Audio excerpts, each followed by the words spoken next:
The South African case is very sad because they've basically decided to become Hamas's lawyer. And I paid very close attention to what they said yesterday.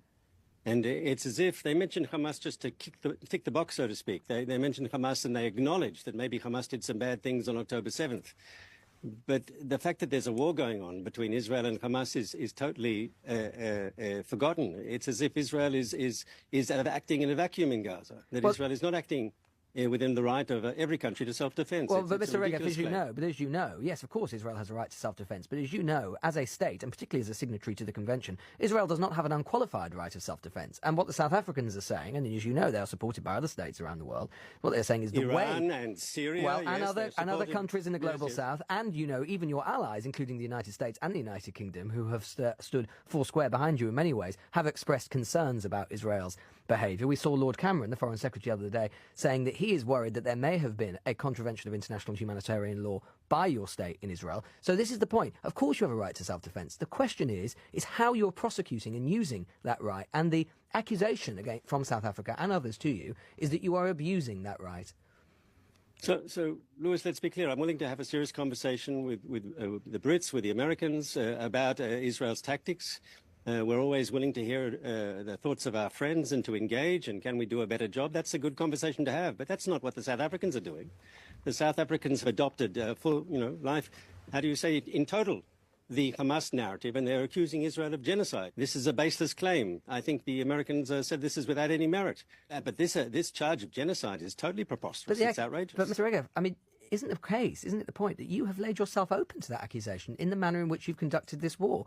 85% of Gaza's population have been displaced. The World Food Programme has said that 80% of the most hungry people in the world right now are in Gaza. That directly arises from the way in which you have prosecuted not just the war, but the way in which you have dealt with the humanitarian situation in Gaza. This was not the only way you could have conducted this war. That is the point. There were other options to you. You have not availed yourself of those options. Well, with your permission, I'll address what you raised in your question. It's true that a large proportion, 85% of the population has been displaced, but why were they displaced? Because we asked them to leave areas of combat so they'd get out of harm's way. That has been documented. And 20,000 Gazans have died. Over 20,000. Well, those are Hamas's figures. They don't say how many of them are combatants, how many of them are civilians. They want you to believe, and South Africa in the court wants you to believe that they're all innocent civilians when that's clearly not true. But there will be many innocent civilians, will there not?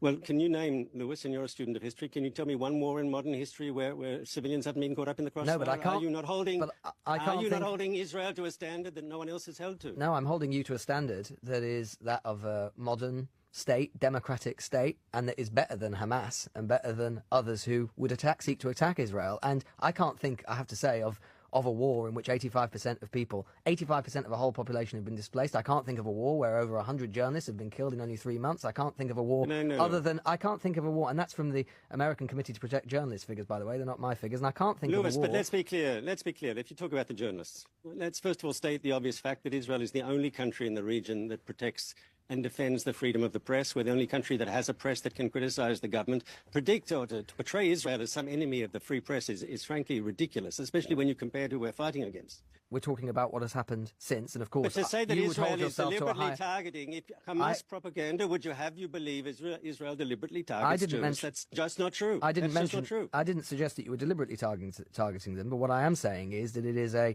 mark of just how severe and how profound the situation in Gaza is that so many journalists have been killed in such a short period. More journalists have been killed in 3 months of Israel's war on Gaza than in all of World War II or the Vietnam War. In 2022, which is when the invasion happened, 15 journalists and media workers were killed in Ukraine. In the whole of 2022, over 100 have died in 3 months. That is, I mean, the journalists are just a small part of all of this, but that is a sign of just how profound and totalizing Israel's action against the civilian population of Gaza has been.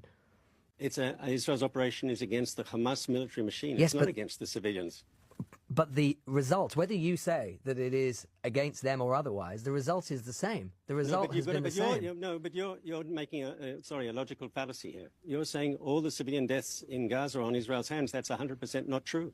Well, they wouldn't be dead if it wasn't for Israeli rockets. But you're saying, therefore, that when humans become human shields, that means they are just legitimate collateral damage in war, and you have no obligation to them at all. I never no, said but that's that. the logical. I never said that. That's your logical fallacy. That is what no, it wasn't my that is logic. the logical inference of what you're saying. No, well, so I didn't you have say no that whatsoever. But you're saying that if they've died, you're saying that if those civilians have died, it's as a result of the fact that Hamas have used them as human shields, despite the fact that obviously they've died as a result of your attacks, your rockets, and so on. So what is your moral obligation to those people? No, but when Mr. you Regev? say to me, when you throw to me the Hamas number that over 20,000 people have died, right? Well, the UN. It's clear they're not all civilians. It's clear they're not all civilians. Yeah. And therefore, once again, I'm willing to have a serious discussion about Israeli strategy. But this South African approach, which is basically they've decided to be the lawyer of the Hamas terrorist movement, that's what they're doing, which says Israel is guilty of genocide without understanding that we're in a war, without understanding the difficult combat conditions, without understanding Hamas's strategy of using Gaza civilians as a human shield. It's like out of fantasy land. It's like it's divorced from reality. If let's imagine a situation in which the ICJ decides that you are guilty of perpetrating a genocide, would that make any difference to what Israel is doing? My understanding of the court system is it'll be maybe up to 2 or 3 years before we finally get a result from the court. But I have to tell you, there are questions raised, like people came to us and said, why are you testifying in the court? And raised questions, and we've decided to go. But let's be clear, the court contains judges who don't come from countries with independent judiciaries, where you can expect the judge... Then why are you a signatory to the convention if you do think the whole thing is a waste of time? We are, and that's why we're there in the end. I'm just raising questions that become relevant when looking at the court. I'd ask you a question. There's a Lebanese judge on the panel. I mean, if he voted against the indictment, who knows what could happen to him in Lebanon? Yes, there's all sorts of considerations that need to be thought about. So your signatory... We have a strong case. We have a strong case. Indeed. I think Israel's case is very, very strong. But to be clear, whenever it were to conclude, whether it's 2 years, 3 years' time, the Israeli government wouldn't accept what it said because you are suggesting that it is not a proper institution or that the process is flawed in some way. I never said that. So you would accept it? You would accept it? I just point, look, the whole UN system, as you know, and as the British government has said, there's institutional bias in the UN against Israel. Sounds, Mr. Regev, like it sounds like, Mr. Regev, you're just trying to discredit the institution in advance of anything it might say, which sounds like a sort of strategic decision for your government to do so. The trouble today is the current Secretary General, yes, instead of combating institutional bias within his organisation, seems to embrace it. If you think that your case is so strong, why do you feel the need to try and discredit the institution? Why wouldn't you just say, well, the ICJ will doubtless come down on our side because our case is strong enough and it will clearly be compelling? Because I'm aware of the institutional bias in the UN. I mean, you have all these votes in the United Nations where these automatic majorities against Israel. It happens almost routinely. Well, perhaps that's because world opinion is not on your side. Your own government has spoken out.